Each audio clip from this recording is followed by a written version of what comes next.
Good morning, YouTube. So, one of the first videos I watched this morning was from Hasanabi, who I love. I'm giving him a shout out. I'm going to send all of my 14 subscribers to you. I know, you don't have to thank me.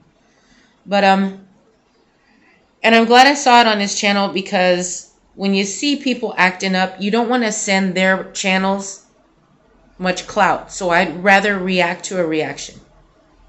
I am politically aware enough that I understand things, and I understand that when I'm watching someone's take on things, that don't just listen to what they're saying. You watch the video because at the end of the day, that's only that person's opinion, and I tend to like his opinion.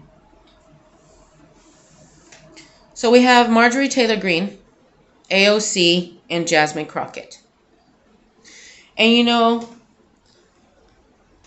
about a week back, or we'll start 2 weeks back. 2 weeks back, there was the question: would you rather be in the forest with a bear or a man? Right? And you can see my response to that on some of my other videos. I don't have many yet. And then the white lady whisperer came on and asked, okay, but here's another question. You're alone in a room at work, and you hear the door behind you open. Someone comes in.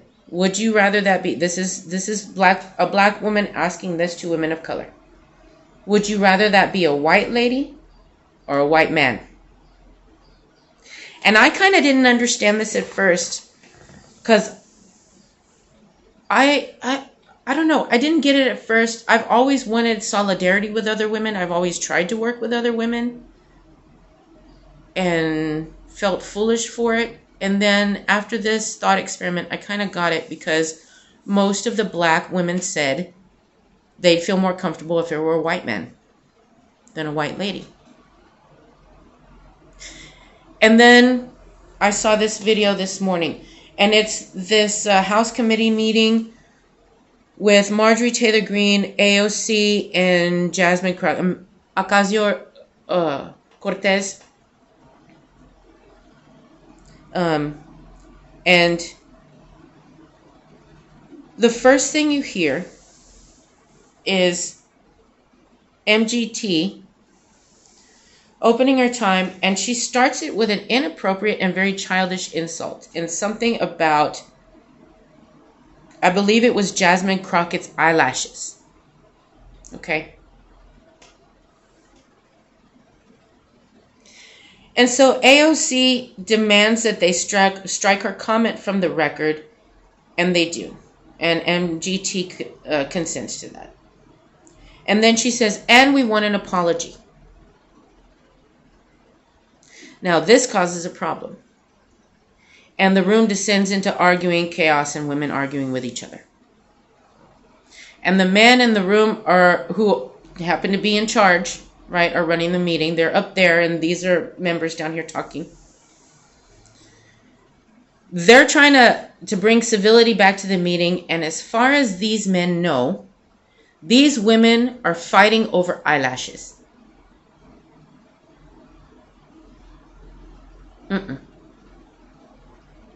You see, since MGT got elected,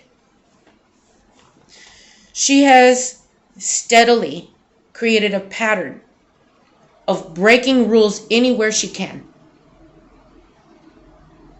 Remember, Hannah Arendt. I don't know if I'm saying her name right. You get the point. Language is not just what language says. Language is also what language does. And so here we are, all distracted, including the leadership of the meeting, distracted by what is said in the language. But what I believe MGT is more focused on is what the language does. Because, two, I came away from this video not knowing what the meeting was about. One, all I heard about was the drama among the women's, right? So I don't even know what the meeting was about and what the various positions were. We just know the women are screaming in Congress. Okay. But what I believe AOC is seeing and people don't get is that gaslighting is about slowly moving things around you and challenging your perception of your reality and your boundaries through that. And it happens slowly, right? We all understand gaslighting by now. It's easy to look up, right? And so what MGT has done since she got elected is she goes around breaking the rules where she can because she's gaslighting. Because white lady racism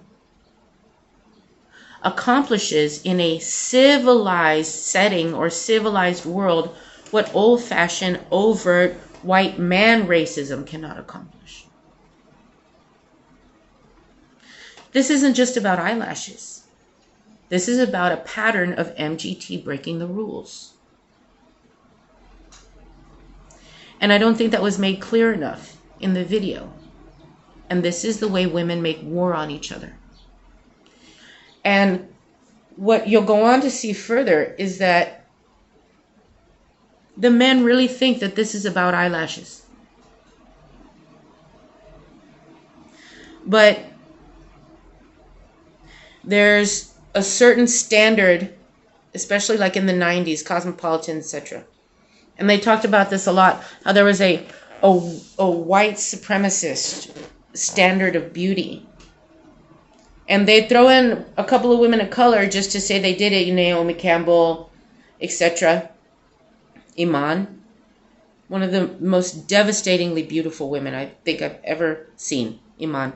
And I've always said this, but I wish that someone had tagged her to play Storm for the X-Men. I'm kind of a nerd. I think she would have been the perfect person to play Storm. But,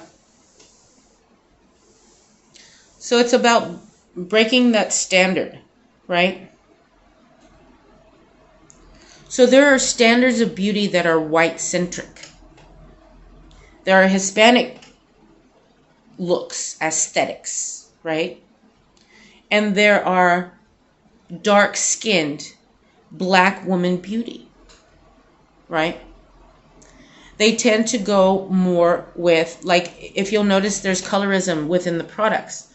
So if a pink cheek is very popular, a black woman can't just get the same pink blush everybody else is wearing. The Hispanic women, lighter-skinned Hispanic women, and the white women, they can't just get a pink blush because a pink blush turns dusty on them. But on a deeper skin tone, you get a dark purple blush, which I love too. And if you're cool, you can also do purple blushes and they look great. A purple blush on a black skin tone is going to look more pink. Men don't know this about makeup. Since when do men think about makeup? But men are in charge of this meeting thinking this is honestly about eyelashes. It's not.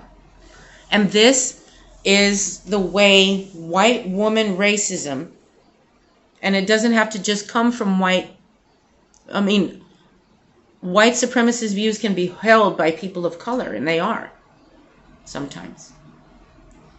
But this white lady racism, and this is, from the beginning of the whole Karen thing, this is what it's about. It's the way the white woman and her particular brand of delivering her racism is a grenade to all the rules of civility that people of color have fought for, under the guise of making it look like to the men's that we're arguing about eyelashes. It's not about eyelashes. And this is relational aggression, and I've dealt with it a lot in the workplace. And it's the way women are ugly to each other in the workplace. And it's not just women, it's catching on. More people are being more passive aggressive like this. And this bullying is bullying. And we need to start dealing with it, because this kind of bullying, that's what turns mean girls into mean girls and victims into victims, and sometimes these victims unalive themselves.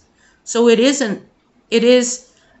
a death of 1,000 cuts to one's sense of self, to your boundaries, to your sense of reality, right?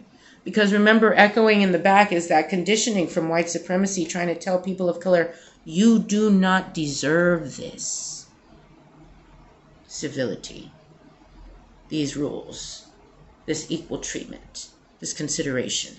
You do not deserve an apology.